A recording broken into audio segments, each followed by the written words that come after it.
বিকেলে লোডশেডিং হয়েছে। মোমবাতি জ্বালিয়ে ঘরে আলো করেছি। ছেলে এসে আমার পাশে বসল। মোমের আলোতে তার মুখ সোনালি দেখাচ্ছিল। মা, এই আলো তুমি কত সুন্দর লাগছ। আমি লজ্জা পেলাম। মোমবাতির শিখা কাঁপছিল হালকা বাতাসে। সে আমার হাত ধরল। মা, আমি তোমার জন্য মানত করেছি। আমি অবাক হলাম। কি মানত? সে বলল, তোমাকে আমার স্ত্রী হিসেবে পাওয়ার জন্য। মোমবাতির মোম গলে টেবিলে পড়ছিল। আমি প্রতিদিন প্রার্থনা করি যেন তুমি আমার প্রস্তাব মেনে নাও। তার গলার স্বর কাঁপছিল। মোমের সুগন্ধ ঘরে ছড়িয়ে পড়েছে। তুমি আমার জীবনের আলো। এই অন্ধকারেও তুমি আছো বলে আমি ভয় পাই না। আমি তার দিকে তাকিয়ে রইলাম। মা, আমি তোমাকে ভালোবাসি। বিয়ে করো আমাকে। মোমবাতির আলো আমাদের মুখে নাচছিল। বাইরে ঝিঙি পোকার ডাক।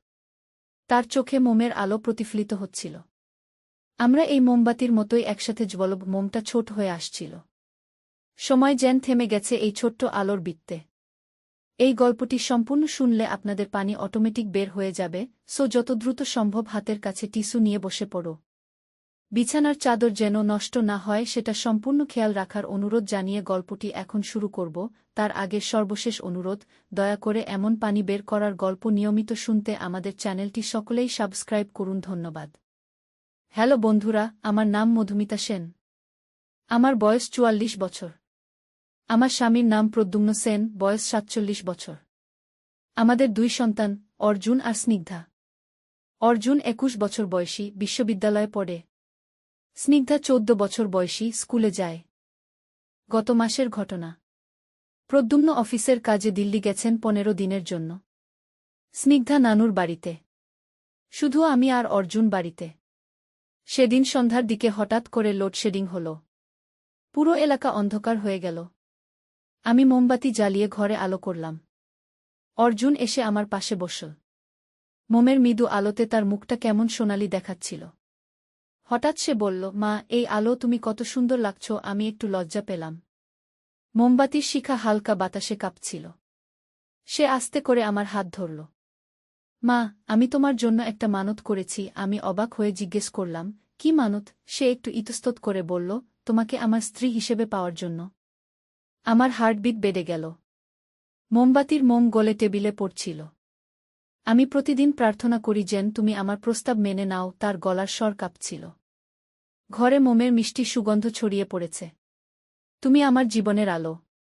এই অন্ধকারেও তুমি আছো বলে আমি ভয় পাই না। আমি তার দিকে স্থির চোখে তাকিয়ে রইলাম। কি বলো বুঝতে পারছিলাম না। মা, আমি তোমাকে ভালোবাসি। বিয়ে করো আমাকে। মোমবাতির আলো আমাদের দুজনের মুখে নাচছিল। বাইরে ঝিঙি পোকার একটানা ডাক। তার চোখে মোমের আলো প্রতিফলিত হচ্ছিল। আমরা এই মোমবাতির মতোই একসাথে জ্বলব। মোমটা ধীরে ধীরে ছোট হয়ে আসছিল। সময় যেন থেমে গেছে এই ছোট্ট আলোর বৃত্তে। আমি তার কথা শুনে একটু হাসলাম। অর্জুন, তুমি আমার কাছে কি চাও আসলে? সে একটু লাজুক হয়ে বলল, মা, আমি তোমার মতো একটা মেয়েকে বিয়ে করতে চাই। তুমি আমাকে একটা পাত্রী দেখে দাও না? আমি অবাক হয়ে বললাম, ওহ, তাহলে তুমি আমাকে স্ত্রী বানাতে চাও না, তুমি আমার মতো একজনকে স্ত্রী হিসেবে চাও? সে মাথা নেড়ে বলল, হ্যাঁ মা। আমি চাই আমার স্ত্রী তোমার মতো সুন্দর, বুদ্ধিমতী আর যত্নশীল হোক। আমি স্বস্তির নিঃশ্বাস ফেললাম। তা বলো না কেন সোজাসুজি? আমি তো ভেবেছিলাম। কি ভেবেছিলে মা? কিছু না। এসো, আমরা তোমার জন্য একটা ভালো মেয়ে খুঁজে বের করি। হঠাৎ করে বিদ্যুৎ ফিরে এলো। ঘরে আলো জ্বলে উঠল।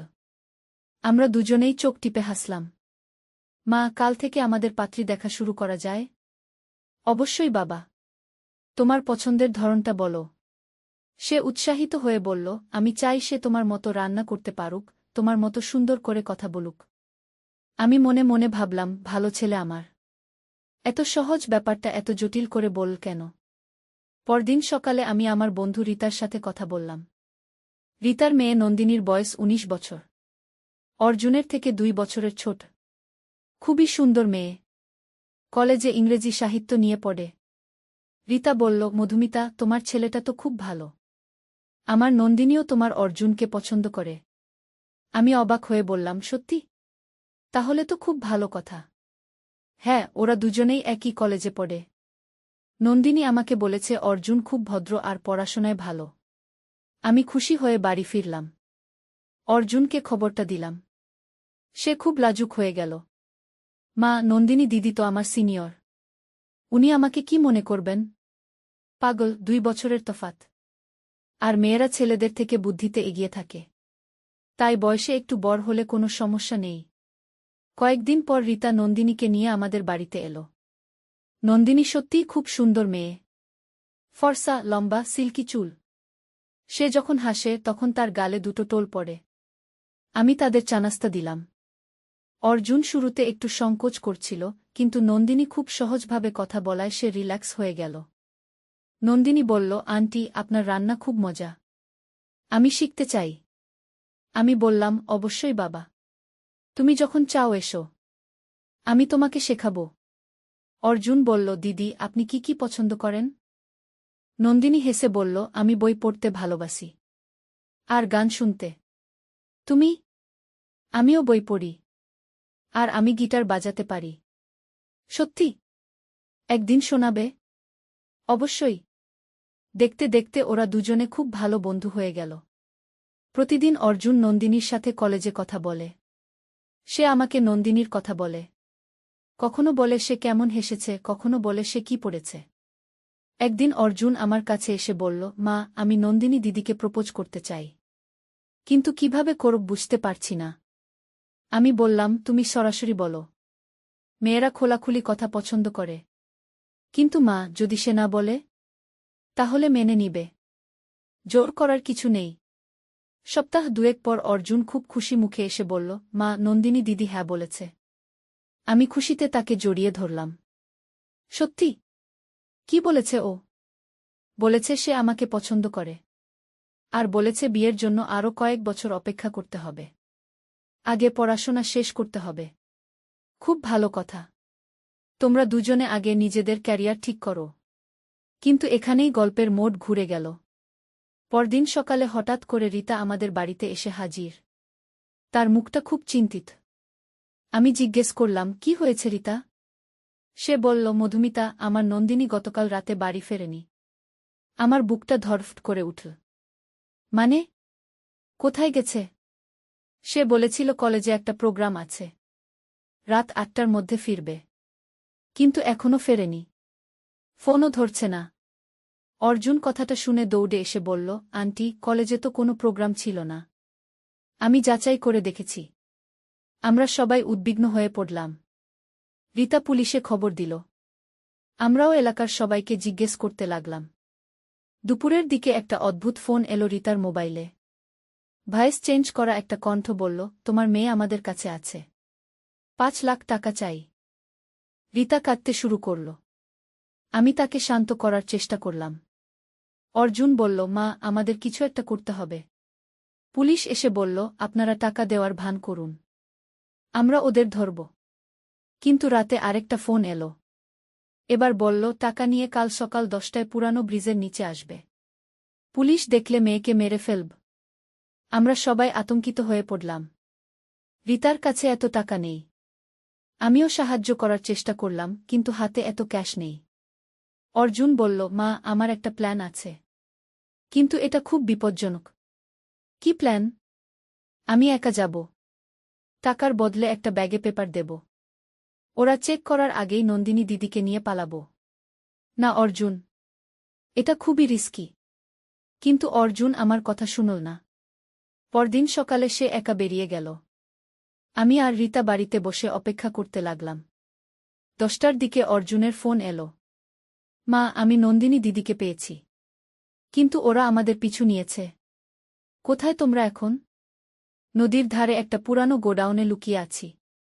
কিন্তু মা, এখানে একটা বড় সমস্যা আছে। কি সমস্যা? নন্দিনী দিদি বলছে যে যারা তাকে কিডন্যাপ করেছে তারা আসলে তার নিজের আত্মীয়। আমি শকড হয়ে গেলাম। মানে? দিদি বলছে তার চাচা আর চাচাতো ভাই মিলে এই কাজটা করেছে। ওদের টাকার খুব প্রয়োজন। এদিকে রীতা ফোনে সব শুনছিল। সে কাঁদতে শুরু করল। আমার ভাই এমন কাজ করল? আমি বিশ্বাস করতে পারছি না। অর্জুন বলল, মা, এখন আমরা কি করব? ওরা জানে আমরা এখানে আছি। হঠাৎ ফোনের ওপার থেকে চিৎকারের আওয়াজ এলো। তারপর ফোন কেটে গেল। আমি আর রীতা দৌড়ে বেরিয়ে গেলাম। নদীর ধারে গিয়ে দেখি অর্জুন আর নন্দিনী একটা নৌকায় করে নদীর মাঝখানে। পিছনে দুটো লোক আরেকটা নৌকায় তাদের তাড়া করছে। রীতা চিৎকার করে বলল, ভাই তুমি এমন কাজ করলে কেন? তার ভাইয়ের ছেলে চিৎকার করে বলল, আমাদের টাকা দরকার। নন্দিনীর বিয়ে দিতে গেলে তো টাকা লাগবেই। এমন সময় নদীর ওপার থেকে কয়েকটা লোক নৌকা নিয়ে এলো। তারা স্থানীয় জেলেদের নেতা। তারা অর্জুন আর নন্দিনীকে সাহায্য করল। জেলেদের নেতা বলল, আমরা সব দেখেছি। পুলিশকে খবর দিয়েছি। ওরা এসে যাবে। কিছুক্ষণ পরেই পুলিশ এসে নন্দিনীর চাচা আর চাচাতো ভাইকে গ্রেফতার করল। নন্দিনী কাঁদতে কাঁদতে তার মায়ের কাছে এলো। রীতা তাকে জড়িয়ে ধরল। অর্জুন বলল, মা আমি কি ঠিক কাজটা করেছি? আমি তাকে জড়িয়ে ধরে বললাম, হ্যাঁ বাবা, তুমি খুব সাহসের কাজ করেছ। নন্দিনী অর্জুনের কাছে এসে বলল, থ্যাংক ইউ, তুমি আমার জীবন বাঁচিয়েছ। অর্জুন লাজুক হয়ে বলল, এটা আমার দায়িত্ব ছিল। এই ঘটনার পর ওদের মধ্যে সম্পর্ক আরও গভীর হল। রীতা বলল, মধুমিতা, আমি মনে করি ওরা দুজনে একে অপরের জন্য পারফেক্ট। আমিও সেই মতটাই দিলাম। কয়েক মাস পর প্রদ্যুম্ন দিল্লি থেকে ফিরল। আমি তাকে সব কথা বললাম। সে খুব খুশি হল। তোমার ছেলে হিরো হয়ে গেছে দেখছি। হ্যাঁ, আমার গর্ব। একদিন অর্জুন আমার কাছে এসে বলল, মা আমি নন্দিনী দিদিকে নিয়ে একটা সারপ্রাইজ প্ল্যান করেছি। কি প্ল্যান? ওর জন্মদিনে আমি একটা বিশেষ গিফট দিতে চাই। নন্দিনীর জন্মদিনের দিন অর্জুন একটা সুন্দর গোলাপের তোড়া নিয়ে গেল। সাথে একটা চিঠি। নন্দিনী চিঠিটা পড়ে কাঁদতে শুরু করল। অর্জুন ঘাবড়ে গিয়ে বলল, কি হয়েছে? কিছু ভুল লিখেছি? নন্দিনী মাথা নেড়ে বলল, না, খুব সুন্দর লিখেছ। আমি খুশির কান্না কাঁদছি। চিঠিতে অর্জুন লিখেছিল, প্রিয় নন্দিনী, তুমি আমার জীবনে আলো নিয়ে এসেছ। যেদিন প্রথম তোমাকে দেখেছি সেদিন থেকেই বুঝে গেছি তুমিই আমার জন্য। তোমার হাসি আমার দিন সুন্দর করে দেয়া। তোমার কথা আমার রাত ভালো করে দেয়। আমি জানি আমরা এখনো অনেক ছোট, কিন্তু আমি তোমার জন্য অপেক্ষা করব যতদিন লাগে। আমি তোমাকে খুশি রাখার প্রতিজ্ঞা করছি। ভালোবাসায়, অর্জুন। নন্দিনী বলল, আমিও তোমার জন্য অপেক্ষা করব। দুই পরিবার মিলে ওদের বাগদান করিয়ে দিলাম। ছোট্ট একটা অনুষ্ঠান, শুধু আত্মীয় স্বজন। বাগদানের দিন নন্দিনী খুব সুন্দর লাগছিল। লাল বেনারসি শাড়ি পরেছিল। অর্জুনও খুব হ্যান্ডসাম লাগছিল। অনুষ্ঠানের মাঝখানে হঠাৎ একটা অদ্ভুত ঘটনা ঘটল।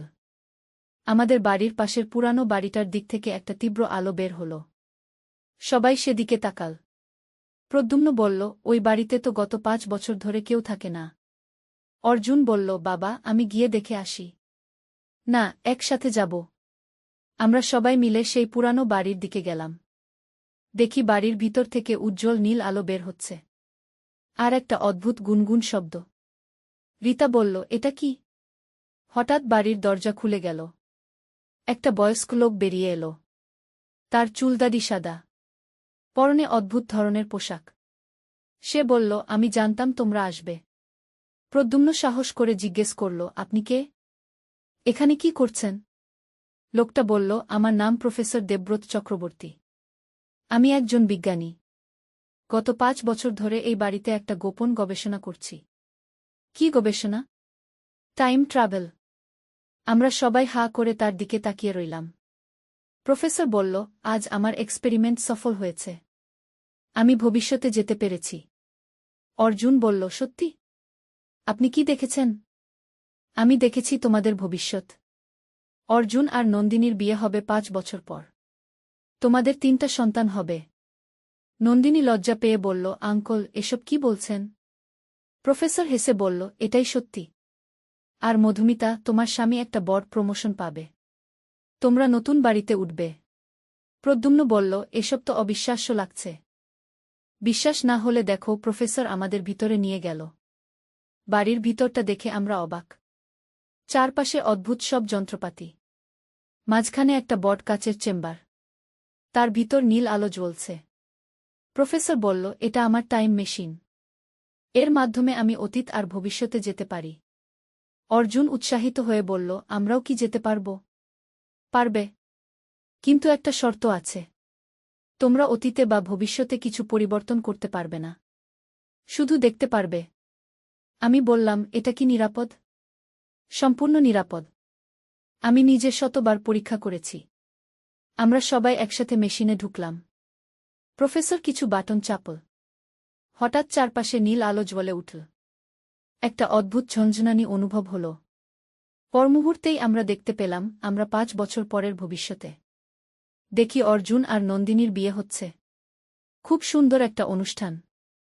আমি বিয়ের পোশাকে। প্রদ্যুম্ন স্যুট পরেছে। নন্দিনী খুব সুন্দর লাগছিল। লাল বেনারসি শাড়ি, সোনার গহনা। অর্জুনও খুব স্মার্ট। আমরা দেখলাম তোমাদের বিয়ের অনুষ্ঠান কত সুন্দর হয়েছে। অতিথিরা খুব খুশি। অর্জুন আর নন্দিনী খুব খুশি। প্রফেসর বলল, এবার আরও ভবিষ্যতে যাই। এবার আমরা দেখলাম 10 বছর পরের দৃশ্য। অর্জুন একটা বড় কোম্পানির ম্যানেজার। নন্দিনী একটা স্কুলের প্রধান শিক্ষিকা। তাদের দুটো ছোট বাচ্চা। আমি দেখলাম আমি নাতিনাতনীদের নিয়ে খেলছি। প্রদ্যুম্ন একটা বড় বাড়িতে। আমাদের অবস্থা খুব ভালো। প্রফেসর বলল, দেখলে তো? এবার আমরা ফিরে যাই। আবার সেই নীল আলো। আমরা বর্তমানে ফিরে এলাম। বেরিয়ে এসে আমরা সবাই স্তব্ধ হয়ে রইলাম। এটা কি সত্যি হয়েছে, নাকি স্বপ্ন? প্রফেসর বলল, এটা সত্যি। তোমরা নিজেদের ভবিষ্যৎ দেখেছ। রীতা বলল, কিন্তু এটা কিভাবে সম্ভব? বিজ্ঞানের সব কিছুই সম্ভব। শুধু সঠিক পদ্ধতি জানতে হয়। অর্জুন বলল, প্রফেসর সাহেব, আমরা কি আবার যেতে পারব? যেতে পারবে। কিন্তু মনে রেখো, ভবিষ্যৎ পরিবর্তনযোগ্য। তোমাদের বর্তমানের কাজের উপর নির্ভর করে ভবিষ্যৎ বদলাতে পারে। আমি জিজ্ঞেস করলাম, মানে আমরা যা দেখলাম সেটা হয়তো নাও হতে পারে? ঠিক বলেছ। তোমরা ভালো কাজ করলে ভালো ভবিষ্যৎ, খারাপ কাজ করলে খারাপ ভবিষ্যৎ। নন্দিনী বলল, তাহলে আমাদের ভালো কাজ করতে হবে। অবশ্যই। প্রফেসর আমাদের চা খেতে দিল। চা খেতে খেতে তিনি আমাদের আরও অনেক কিছু বললেন। আমি যখন ছোট ছিলাম আমার স্বপ্ন ছিল টাইম ট্রাভেল করার। আমি পদার্থবিজ্ঞান নিয়ে পড়াশোনা করেছি। গত 20 বছর ধরে এই নিয়ে কাজ করছি। প্রদ্যুম্ন বলল, আপনি একা একা এই কাজ করছেন? হ্যাঁ। কারণ অনেকে আমাকে পাগল ভাবে। কিন্তু আজ আমি প্রমাণ করলাম যে এটা সম্ভব। আমি বললাম, আপনার পরিবার কোথায়?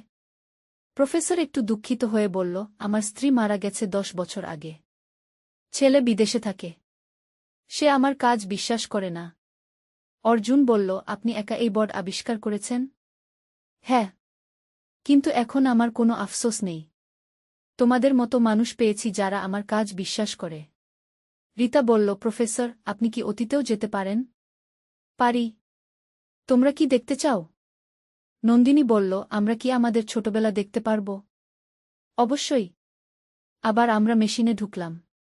এবার প্রফেসর আমাদের 20 বছর আগে নিয়ে গেল। দেখি আমি তখন 24 বছরের যুবতী। প্রদ্যুম্নের সাথে আমার বিয়ে হয়েছে মাত্র 2 বছর। অর্জুন তখন 1 বছরের বাচ্চা। আমি দেখলাম আমি কত যত্ন করে অর্জুনকে বড় করছি। রাতদিন তার দেখাশোনা করছি। অর্জুন বলল, মা, আমি তখন কত ছোট ছিলাম। আমি তার মাথায় হাত বুলিয়ে বললাম, হ্যাঁ বাবা। তুমি ছিলে আমার সোনার টুকরো। এরপর আমরা দেখলাম অর্জুনের প্রথম স্কুলে যাওয়ার দিন। সে কাঁদছে। আমি তাকে বুঝিয়ে স্কুলে দিয়ে আসছি। নন্দিনীও তার ছোটবেলা দেখল। সে তখন খুব দুষ্টু ছিল। সবসময় দৌড়াদৌড়ি করত। প্রফেসর বলল, দেখলে তোমাদের যাত্রা? কত সুন্দর তোমাদের জীবন। আমরা আবার বর্তমানে ফিরে এলাম। এই অভিজ্ঞতা আমাদের জীবনকে অন্যভাবে দেখতে শেখালো। কয়েকদিন পর প্রফেসর আমাদের ডেকে বলল, আমি একটা গুরুত্বপূর্ণ কথা বলতে চাই। আমরা তার কাছে গেলাম। আমার আবিষ্কার সম্পর্কে কাউকে বলবে না। এটা এখনো সিক্রেট রাখতে হবে। কেন? প্রদ্যুম্ন জিজ্ঞেস করল। কারণ সবাই জানলে ভুল মানুষের হাতে এই প্রযুক্তি চলে যেতে পারে। তখন অনেক বিপদ হবে। আমরা প্রতিজ্ঞা করলাম যে আমরা কাউকে বলব না। এর কয়েক মাস পর একদিন সকালে আমরা দেখি প্রফেসরের বাড়ি বন্ধ। চিরকালের মতো তিনি চলে গেছেন। একটা চিঠি রেখে গেছেন। তাতে লেখা, প্রিয় বন্ধুরা, আমার কাজ শেষ। আমি অন্য জগতে চলে যাচ্ছি। তোমাদের সাথে পরিচয় আমার জীবনের সবচেয়ে সুন্দর স্মৃতি। অর্জুন আর নন্দিনী, তোমাদের ভালোবাসা সত্যিকারের। এটাকে লালন করো। মধুমিতা আর প্রদ্যুম্ন, তোমরা আদর্শ পিতামাতা। তোমাদের সন্তানরা ভাগ্যবান। রীতা, তুমি একজন ভালো মা। তোমার মেয়ে তোমার গর্ব। আমার টাইম মেশিনটা ধ্বংস করে দিয়েছি। এই প্রযুক্তি এখনও পৃথিবীর জন্য প্রস্তুত নয়। তোমাদের সবার শুভ কামনায়, প্রফেসর দেবব্রত চক্রবর্তী। আমরা চিঠিটা পড়ে খুব আবেগপ্রবণ হয়ে পড়লাম। প্রফেসর সত্যিই একজন মহান মানুষ ছিলেন। এরপর আমাদের জীবন স্বাভাবিক হয়ে গেল। অর্জুন আর নন্দিনী দুজনেই পড়াশোনা মন দিল। তারা প্রতিজ্ঞা করল যে তারা নিজেদের ক্যারিয়ার প্রতিষ্ঠিত করে তবেই বিয়ে করবে। প্রদ্যুম্ন সত্যিই প্রমোশন পেল। আমরা নতুন একটা বাড়িতে উঠলাম। স্নিগ্ধাও নানুর বাড়ি থেকে ফিরে এলো। 1 বছর পর একদিন অর্জুন আমার কাছে এসে বলল, মা, নন্দিনী দিদি আর আমি একটা সামাজিক কাজ শুরু করতে চাই। কী ধরনের কাজ? আমরা এলাকার গরিব ছেলে মেয়েদের বিনামূল্যে পড়াতে চাই। আমি খুব খুশি হলাম। খুব ভালো পরিকল্পনা। আমিও সাহায্য করব। নন্দিনী বলল, আন্টি, আমরা একটা ছোট লাইব্রেরিও বানাতে চাই। চমৎকার আইডিয়া। আমরা মিলে একটা ছোট স্কুল খুললাম। অর্জুন গণিত পড়ায়। নন্দিনী ইংরেজি পড়ায়। আমি রান্না শেখাই। প্রদ্যুম্ন বিজ্ঞান পড়ায়। ধীরে ধীরে আমাদের স্কুলের নাম ছড়িয়ে গেল। অনেক বাচ্চা আসতে শুরু করল।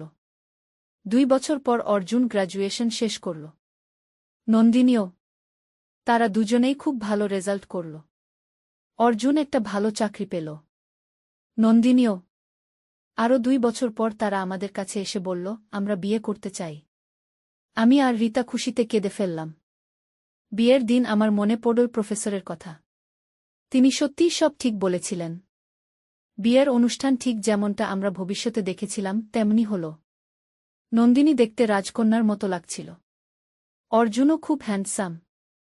বিয়ের পর তারা আমাদের কাছেই একটা ফ্ল্যাট নিল। প্রতিদিন আসা যাওয়া। 1 বছর পর নন্দিনী প্রেগন্যান্ট হল। আমরা সবাই খুব খুশি। 9 মাস পর একটা সুন্দর বাচ্চা হল। ছেলে। নাম রাখলাম অভিক। অভিক খুব কিউট বাচ্চা। আমি সারাদিন তার সাথে খেলি। নন্দিনী বলে, মা, অভিক তোমার কাছে থাকলে খুব শান্ত থাকে। আরও 2 বছর পর আরেকটা বাচ্চা হল। এবার মেয়ে। নাম রাখলাম অনিকা। অনিকা জন্মের পর থেকেই খুব দুষ্টু। সবসময় হাসে, খেলা করে। আমার 2 নাতিনাতনি নিয়ে আমার দিন খুব ভালো কাটে। অর্জুন অফিস থেকে ফিরে এসে বাচ্চাদের নিয়ে খেলে। প্রদ্যুম্ন আরও একটা প্রমোশন পেল। আমরা আরও বড় বাড়িতে উঠলাম। 1 বছর পর আবার নন্দিনী প্রেগন্যান্ট হল। এবার আরেকটা ছেলে হল। নাম রাখলাম অর্ক। এখন আমাদের 3টা নাতিনাতনি। আমার দিন খুব ব্যস্ত যায় তাদের নিয়ে। স্নিগ্ধাও এখন বিশ্ববিদ্যালয়ে পড়ে। সেও একটা ভালো ছেলের সাথে পরিচিত হয়েছে। একদিন সে আমার কাছে এসে বলল, দিদি, আমিও অর্জুন ভাইয়ের মতো একটা ভালো ছেলে পেয়েছি। আমি খুশি হয়ে বললাম, কে সে? ওর নাম সৌরভ। আমাদের ক্লাসমেট। খুব ভালো ছেলে। তাহলে তো ভালো। আমাদের সাথে পরিচয় করিয়ে দাও। সৌরভকে দেখে আমার খুব ভালো লাগল। সে খুব ভদ্র আর মার্জিত ছেলে। প্রদ্যুম্ন তাকে পছন্দ করল। কয়েক মাস পর স্নিগ্ধা আর সৌরভেরও বাগদান হল। আমি মনে মনে প্রফেসরকে ধন্যবাদ দিলাম। তিনি আমাদের ভবিষ্যৎ দেখিয়ে আমাদের অনুপ্রেরণা দিয়েছিলেন। এখন আমাদের পরিবার খুব বড়। সবাই খুব খুশি। আমাদের সেই স্কুলটাও এখন অনেক বড় হয়েছে। শত শত বাচ্চা পড়তে আসে। অর্জুন এখন ওই স্কুলের প্রিন্সিপাল। Nandini head teacher. আমি আর প্রদ্যুম্ন ভলান্টিয়ার হিসেবে কাজ করি। স্নিগ্ধা আর সৌরভও পড়াশোনা শেষ করে আমাদের স্কুলে যোগ দিয়েছে। মাঝে মাঝে আমার মনে প্রফেসরের কথা পড়ে।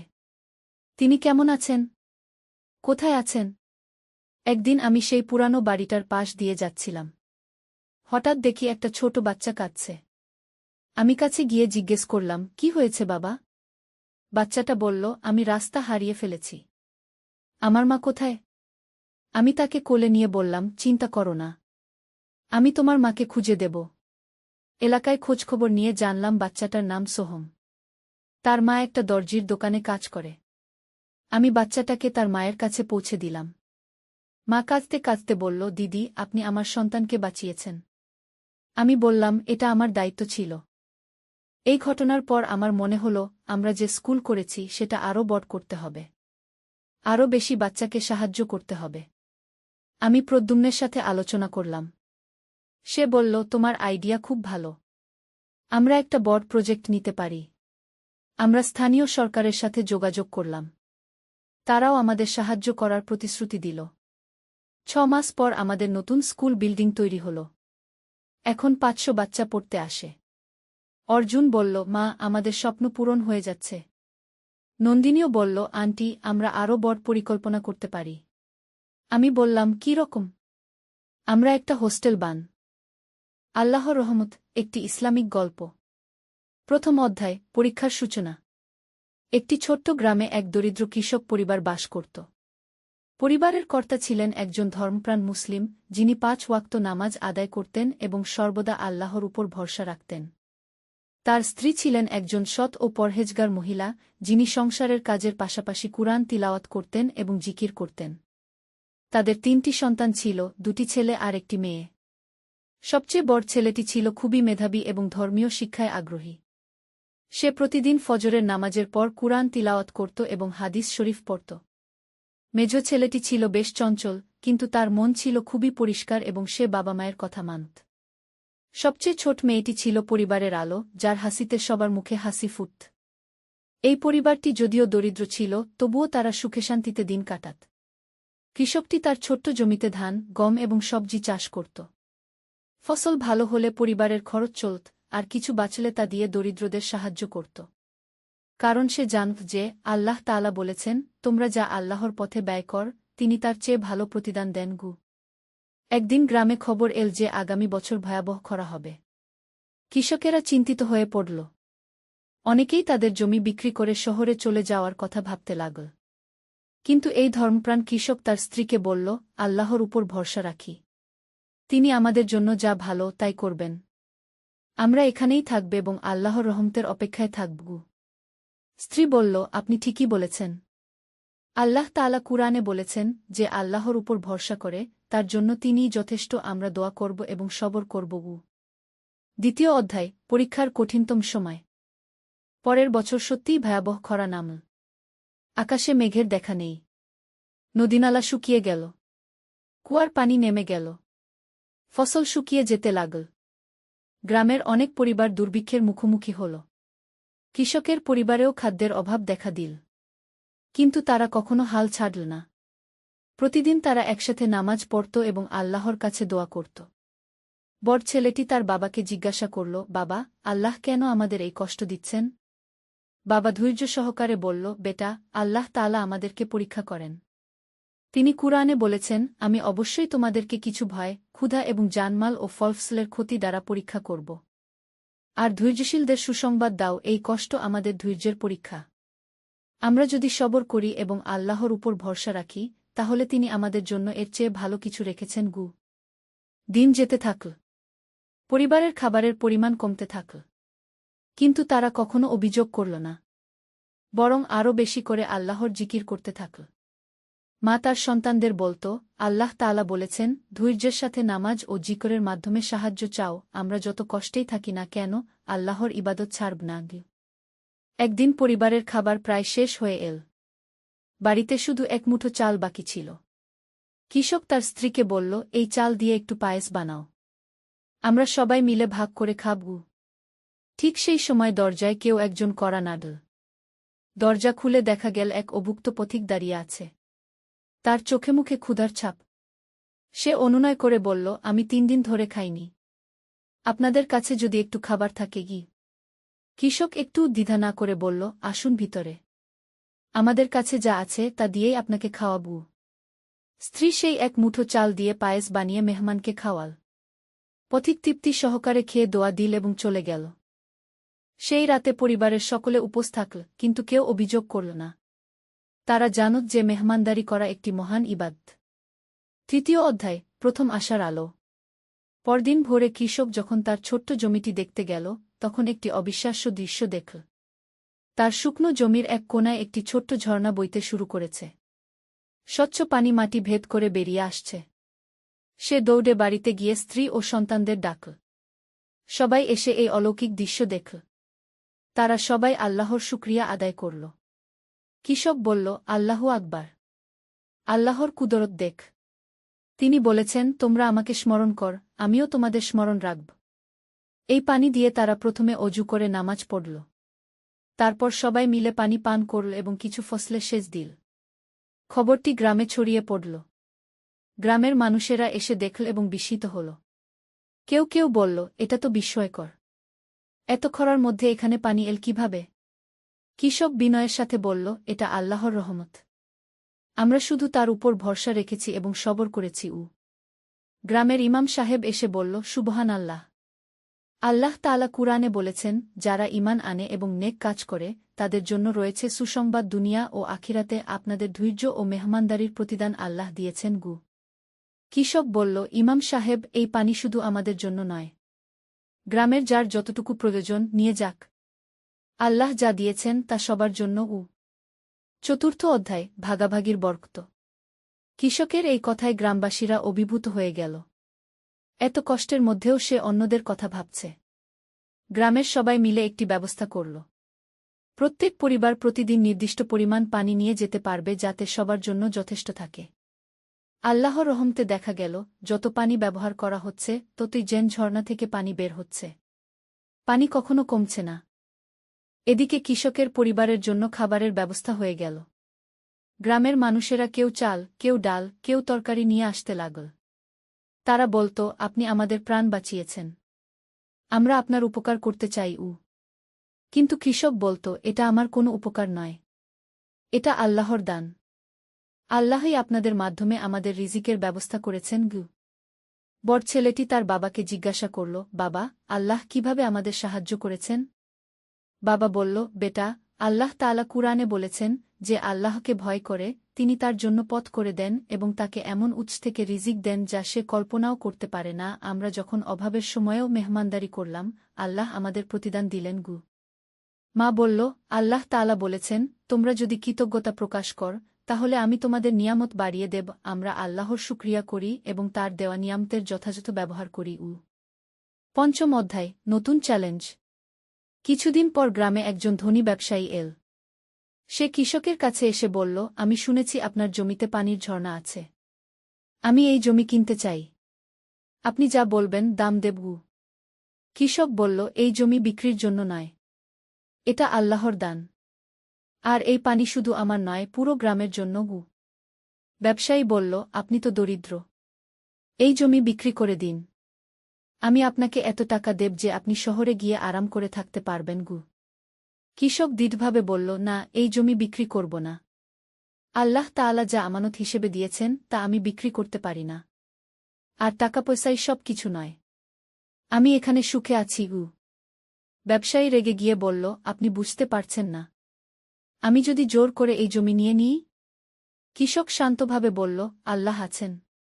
তিনি সব কিছু দেখেন। আপনি যদি অন্যায় করেন তার বিচার তিনিই করবেন।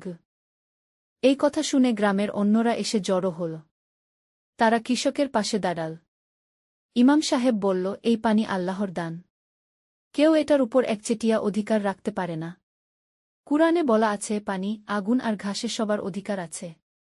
ব্যবসায়ী অগত্যা চলে গেল। কিন্তু সে হাল ছাড়ল না। সে শহর থেকে কিছু লোকজন নিয়ে এল এবং জমি দখলের চেষ্টা করল। ষষ্ঠ অধ্যায়, আল্লাহর সাহায্য। একদিন রাতে সেই দুষ্ট লোকেরা জমির ঝর্ণার মুখ বন্ধ করে দেওয়ার চেষ্টা করল। কিন্তু আশ্চর্যের বিষয় হল, তারা যতই মাটিপাথর দিয়ে বন্ধ করার চেষ্টা করল ততই যেন পানির স্রোত বেড়ে গেল। ভোরে কৃষক যখন জমিতে গেল, দেখল পানির স্রোত আগের চেয়েও বেশি। আর সেই দুষ্ট লোকেরা ঝর্ণার পাশেই অজ্ঞান হয়ে পড়ে আছে। কৃষক তাদের জ্ঞান ফেরানোর চেষ্টা করল এবং পানি খাওয়াল। তারা জ্ঞান ফিরে পেয়ে বলল, আমরা যখন ঝর্ণা বন্ধ করার চেষ্টা করছিলাম তখন হঠাৎ একটা অদ্ভুত আলো দেখতে পেলাম। তারপর মনে হল কেউ যেন আমাদের ধাক্কা দিয়ে ফেলে দিল। এরপর আর কিছু মনে নেই। কৃষক বলল, আল্লাহর গজব থেকে বাঁচার জন্য তোবা করুন। অন্যায় করবেন না। এই ঘটনার পর ব্যবসায়ী ভয় পেয়ে গেল এবং আর কখনো এদিকে আসেনি। গ্রামবাসীরা বুঝতে পারল যে এই ঝর্ণা শুধু সাধারণ পানির উৎস নয়। এটা আল্লাহর বিশেষ রহমত। তারা এর আরও যত্ন নিতে লাগল এবং প্রতিদিন এখানে এসে আল্লাহর শুকরিয়া আদায় করতে লাগল। সপ্তম অধ্যায়, বরকতময় ফসল। আল্লাহর রহমতে খরা একসময় শেষ হল। আকাশে মেঘ দেখা দিল এবং বৃষ্টি শুরু হল। কিন্তু এতদিন ঝর্ণার পানিতে সেচ দেওয়া জমিগুলোর অবস্থা ছিল আলাদা। সেই জমিতে ফসল হল অস্বাভাবিক ভালো। কৃষকের ছোট্ট জমি থেকে এত ফসল হল যে সে বিশ্বাস করতে পারছিল না। ধান, গম, সবজি সবকিছুতেই বাম্পার ফলন। গ্রামের অন্য কৃষকদের জমিতেও যারা ঝর্ণার পানি ব্যবহার করেছিল তাদের ফসল হয়েছে খুব ভালো। কৃষক তার পরিবারকে নিয়ে শুকরিয়ার নামাজ আদায় করল। তারপর বলল, আল্লাহর এই দান আমরা একা ভোগ করব না। গ্রামের গরিব পরিবারগুলোতে ফসল বিতরণ করব। স্ত্রী বলল, হ্যাঁ, আল্লাহ তাআলা বলেছেন, তোমাদের সম্পদে রয়েছে প্রার্থনাকারী ও বঞ্চিতদের অধিকার। তারা ফসলের একটা বড় অংশ গ্রামের গরিব পরিবারগুলোতে বিতরণ করল। কিছু অংশ বিক্রি করে ঋণী মানুষদের ঋণ পরিশোধে সাহায্য করল। বড় ছেলেটি বলল, বাবা, আমরা এত দান করলাম, আমাদের জন্য কি যথেষ্ট থাকবে? বাবা হেসে বলল, বেটা, আল্লাহর কাছে যা আছে তা কখনো শেষ হয় না। তিনি বলেছেন, তোমরা আল্লাহর পথে যা ব্যয় কর তার প্রতিদানে তিনি তোমাদের আরও দেবেন। অষ্টম অধ্যায়, জ্ঞানের সন্ধানে। ভালো ফসলের বরকতে কৃষকের পরিবারের অবস্থা আগের চেয়ে ভালো হল। এখন তারা নিয়মিত খেতে পারছে এবং কিছু সঞ্চয়ও হচ্ছে। বড় ছেলেটি তার বাবার কাছে এসে বলল, বাবা, আমি দ্বীনি ইলম শিখতে চাই। শহরে একটি মাদ্রাসা আছে যেখানে কুরআন হাদিস শেখানো হয়। কৃষক খুশি হয়ে বলল, এটা তো খুব ভালো কথা। রাসূল শাহ বলেছেন, জ্ঞান অর্জন করা প্রত্যেক মুসলিম নরনারীর উপর ফরজ, তুমি যাও, ইলম শেখো গো। মা বলল, কিন্তু তোমার খরচ কিভাবে হবে? বাবা বলল, আল্লাহ যিনি এত দিয়েছেন তিনি এর ব্যবস্থাও করে দেবেন। আমরা যা পারি সাহায্য করব। বড় ছেলেটি মাদ্রাসায় ভর্তি হল। প্রথম কিছুদিন খরচের জন্য বাবা মা যা দিতে পারত দিত। কিন্তু একটু কষ্ট হচ্ছিল। একদিন মাদ্রাসার উস্তাদ ছেলেটিকে ডেকে বলল, তোমার পড়াশোনা খুব ভালো। আমি তোমাকে এই মাদ্রাসায় শিক্ষক সহায়ক হিসেবে কাজের সুযোগ দিচ্ছি। এতে তোমার খরচ উঠে যাবে এবং কিছু অতিরিক্ত পাবে গি। ছেলেটি খুশি হয়ে সে কাজ নিল। এখন আর তার পরিবারে বোঝা হতে হচ্ছে না, বরং সে নিজেই নিজের খরচ চালাচ্ছে। নবম অধ্যায়, সেবার মাধ্যমে নৈকট্য। মেজ ছেলেটি বাড়িতে থেকে বাবার কাজে সাহায্য করতে লাগল। সে খুব পরিশ্রমী ছিল এবং কৃষিকাজে দক্ষ হয়ে উঠল। তাছাড়া সে গ্রামের বয়স্ক ও অসুস্থ মানুষদের সেবা করত। একদিন গ্রামের এক বৃদ্ধ লোক অসুস্থ হয়ে পড়ল। তার কোনো সন্তান ছিল না। মেজ ছেলেটি তার সেবায়ত্ন করতে লাগল। প্রতিদিন সকাল সন্ধ্যা তার খোঁজখবর নিত, ওষুধ এনে দিত, খাবার বানিয়ে খাওয়াত। বৃদ্ধ লোকটি অভিভূত হয়ে বলল, বেটা, তুমি আমার সন্তানের চেয়েও ভালো। আল্লাহ তোমার মঙ্গল করুন গো। ছেলেটি বলল, চাচা, রাসূল শাহ বলেছেন, মানুষের সেবা করা আল্লাহর ইবাদত, আমি শুধু আল্লাহর সন্তুষ্টির জন্য এই কাজ করছি গু। কিছুদিন পর বৃদ্ধ লোকটি সুস্থ হয়ে উঠল। সে কৃষকের বাড়িতে এসে বলল, আপনার ছেলে আমার প্রাণ বাঁচিয়েছে। আল্লাহ আপনাদের পরিবারকে অনেক বরকত দিন গে। এদিকে ছোট মেয়েটি বড় হচ্ছিল। সে খুব বুদ্ধিমতী এবং ধর্মীয় শিক্ষায় আগ্রহী ছিল। মা তাকে কুরআন পড়া, নামাজ কালাম এবং ঘরোয়া কাজকর্ম শেখাতেন। মেয়েটি বলল, আম্মা, আমি গ্রামের অন্য মেয়েদের কুরআন শেখাতে পারি? মা বলল, অবশ্যই। ইলম শেখানো অনেক বড় নেকির কাজ। রাসূল শাহ বলেছেন, যে ব্যক্তি কোনো ভালো কাজের পথ দেখায় সে সেই কাজের সমান সোয়াব পাবে। মেয়েটি গ্রামের ছোট মেয়েদের কুরআন শেখানো শুরু করল। প্রতিদিন মাগরিবের পর বাড়িতে একটা ছোট্ট মক্তব বসত। দশম অধ্যায়, বিপদের সময় একটা। একদিন গ্রামে খবর এল যে পাশের জেলায় বন্যা হয়েছে। হাজারো মানুষ ঘরবাড়ি হারিয়ে সর্বশান্ত হয়েছে। অনেক পরিবার খাবারের জন্য হাহাকার করছে। ইমাম সাহেব জুমার খুতবায় বলল, আমাদের মুসলিম ভাইয়েরা বিপদে পড়েছে। আল্লাহ তাআলা বলেছেন, মুমিনরা পরস্পর ভাই, আমাদের উচিত তাদের পাশে দাঁড়ানো গো। কৃষক সবার আগে এগিয়ে এল। সে বলল, আমার যা আছে তা দিয়ে যতটুকু পারি সাহায্য করব। আল্লাহ আমাদের বিপদের সময় সাহায্য করেছিলেন, এখন আমাদের পালা অন্যদের সাহায্য করার গু। গ্রামের সবাই মিলে একটা ত্রাণ তহবিল গঠন করল। কৃষক তার সঞ্চিত টাকার একটা বড় অংশ দিয়ে দিল। তার স্ত্রী তার সোনার গহনা বিক্রি করে দিয়ে দিল। বড় ছেলেটি মাদ্রাসা থেকে ছুটিতে এসে শুনল এই খবর। সে তার সঞ্চিত সব টাকা দিয়ে দিল। মেজ ছেলে বলল, আমি নিজে গিয়ে ত্রাণ বিতরণে সাহায্য করব। ছোট মেয়ে তার পুতুল ও খেলনা বিক্রি করে টাকা দিয়ে দিল। গ্রামবাসীরা দেখল এই পরিবারের ত্যাগের মনোভাব। তারাও অনুপ্রাণিত হয়ে যার যা সাধ্য দিয়ে দিল। প্রচুর ত্রাণ সামগ্রী সংগ্রহ হল। কয়েকজন যুবক নিয়ে মেজ ছেলেটি বন্যাক্রান্ত এলাকায় গেল। সেখানে গিয়ে তারা দেখল সত্যিই ভয়াবহ অবস্থা। অনেক পরিবার খোলা আকাশের নিচে দিন কাটাচ্ছে। তারা খাবার, কাপড়, ওষুধ বিতরণ করল। আক্রান্ত মানুষদের সাথে কথা বলল, তাদের সাহস দিল। একটি বৃদ্ধা কাঁদতে কাঁদতে বলল, বেটা, আমার সব শেষ হয়ে গেছে। এখন কি করব? মেজ ছেলেটি বলল, নানি, হতাশ হবেন না। আল্লাহ আছেন। তিনি বিপদের পর সুখ দেন। আপনি ধৈর্য রাখুন এবং আল্লাহর উপর ভরসা রাখুন। একাদশ অধ্যায়, শিক্ষা বিস্তারের মাধ্যমে সমাজ সেবা। বন্যার পর ধীরে ধীরে সব স্বাভাবিক হয়ে এল। এই সময় বড় ছেলেটি মাদ্রাসা থেকে ভালো ফলাফল নিয়ে পাস করল। উস্তাদরা তার প্রশংসা করল এবং বলল যে সে একজন ভালো আলেম হওয়ার যোগ্যতা রাখে। সে বাড়িতে এসে বাবা-মাকে বলল, আমি গ্রামে একটা মাদ্রাসা খুলতে চাই। আমাদের গ্রামের ছেলেমেয়েরা যাতে দূরে না গিয়েই দ্বীনি শিক্ষা নিতে পারে। বাবা বলল, এ তো অনেক ভালো পরিকল্পনা, কিন্তু মাদ্রাসা চালানোর জন্য তো অনেক টাকা লাগবে। ছেলেটি বলল, আল্লাহ চাইলে ব্যবস্থা হয়ে যাবে। আমি প্রথমে ছোট করে শুরু করব। আমাদের বাড়ির একটা অংশে কয়েকজন ছাত্র নিয়ে এই কথা শুনে গ্রামের মানুষেরা খুশি হল। অনেকেই তাদের ছেলেমেয়েদের পাঠানোর জন্য আগ্রহ প্রকাশ করল। প্রথমে 5 জন ছাত্র নিয়ে শুরু হল ছোট্ট মাদ্রাসা। বড় ছেলেটি কুরআন, হাদিস, আরবি ভাষা এবং মৌলিক ইসলামিক শিক্ষা দিতে লাগল।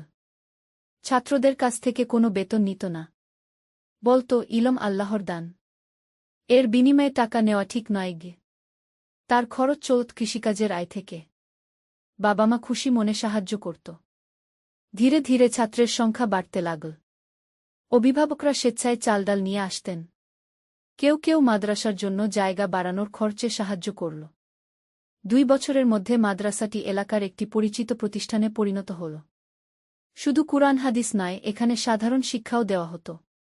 ছেলেমেয়েরা দ্বীনি ইলমের পাশাপাশি গণিত, বাংলা, ইংরেজিও শিখত। দ্বাদশ অধ্যায়, পারিবারিক বন্ধনের মাহাত্ম্য। এদিকে মেজ ছেলেটি বিয়ের বয়স হয়েছে। বাবা-মা একটি ভালো পরিবারে তার বিয়ের প্রস্তাব পাঠাল।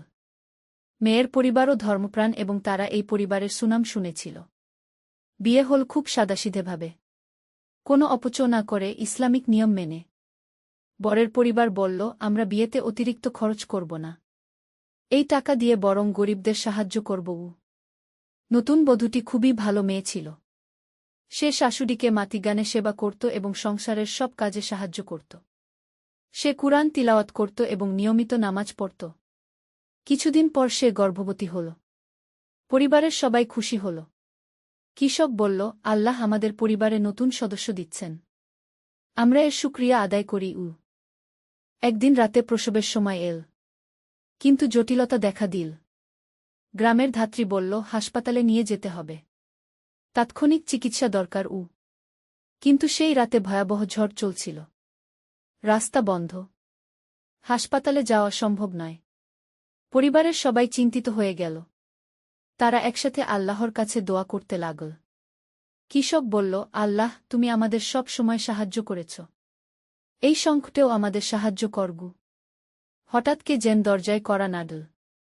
দরজা খুলে দেখা গেল একজন মহিলা ডাক্তার দাঁড়িয়ে আছে। তিনি বলল, আমি কাছের শহর থেকে আসছিলাম। ঝড়ের কারণে এখানে আশ্রয় নিতে এসেছি। আমি একজন গাইনি ডাক্তার। কোনো সাহায্য দরকার? পরিবারের লোকেরা অবাক হয়ে গেল। এ তো আল্লাহরই সাহায্য। ডাক্তার সাহেবা রোগীকে দেখল এবং সফল অপারেশনের মাধ্যমে একটি সুস্থ ছেলের সন্তানের জন্ম দিলেন।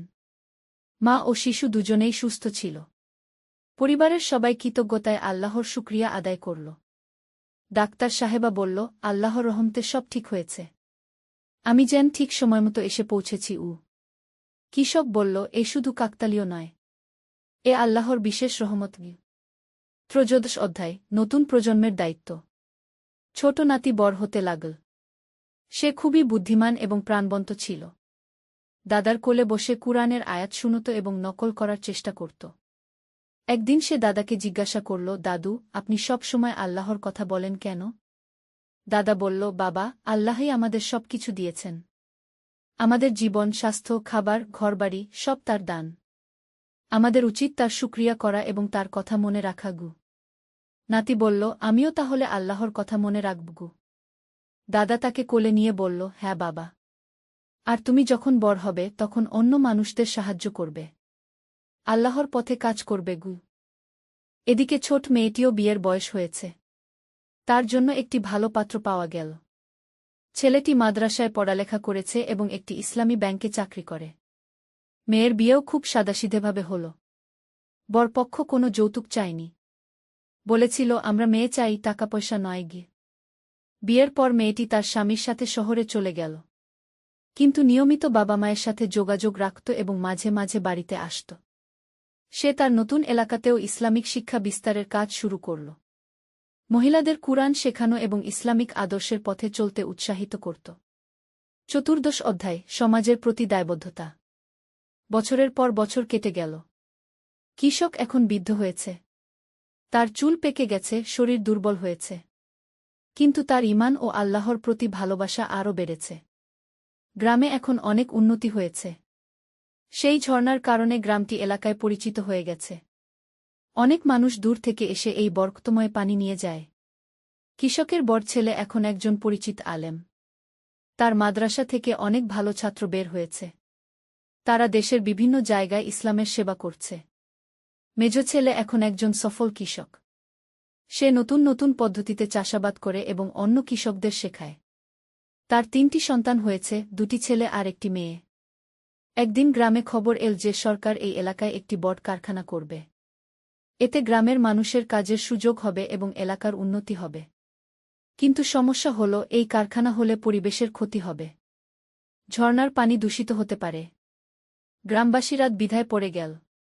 একদিকে চাকরি ও অর্থনৈতিক উন্নতি, অন্যদিকে পরিবেশ রক্ষা। কৃষক একটি গ্রাম্য সভা ডাকল। সে বলল, আল্লাহ আমাদের যে নিয়ামত দিয়েছেন তা রক্ষা করা আমাদের দায়িত্ব। টাকার জন্য আমরা আল্লাহর দান নষ্ট করতে পারি না।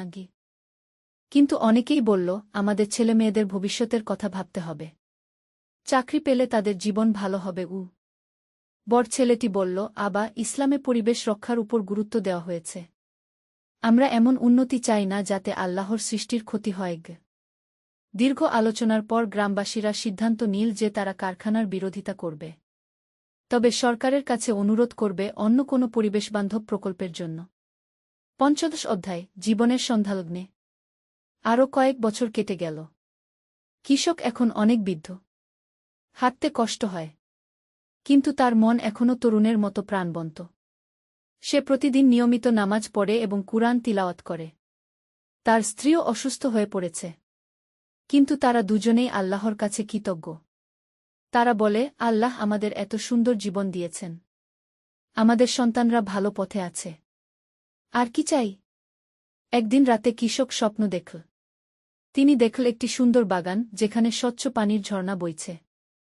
সেখানে একটি কণ্ঠস্বর বলল, তুমি দুনিয়ায় আমার উপর ভরসা রেখেছ এবং আমার সৃষ্টির সেবা করেছ।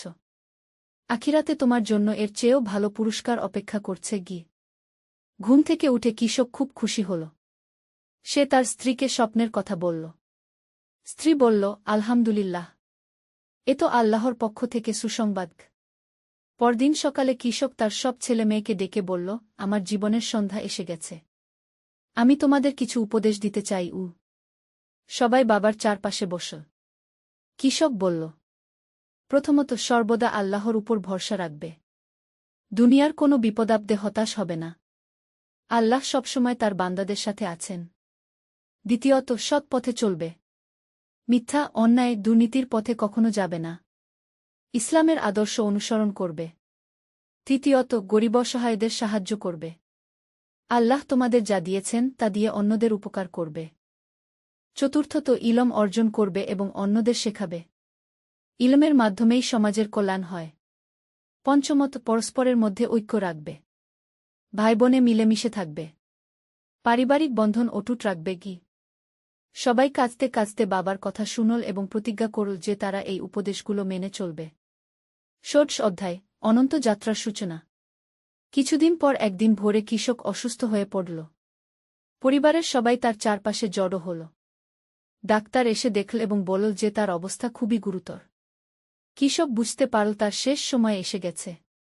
সে শান্ত মনে বলল, আল্লাহর ইচ্ছা, আমি তৈরি। সে সবার সাথে বিদায় নিল। স্ত্রীকে বলল, তুমি ধৈর্য রাখবে, আল্লাহর উপর ভরসা রাখবে। আমরা আখিরাতে আবার মিলিত হব ইনশাল্লাহ। ছেলে মেয়েদের বল।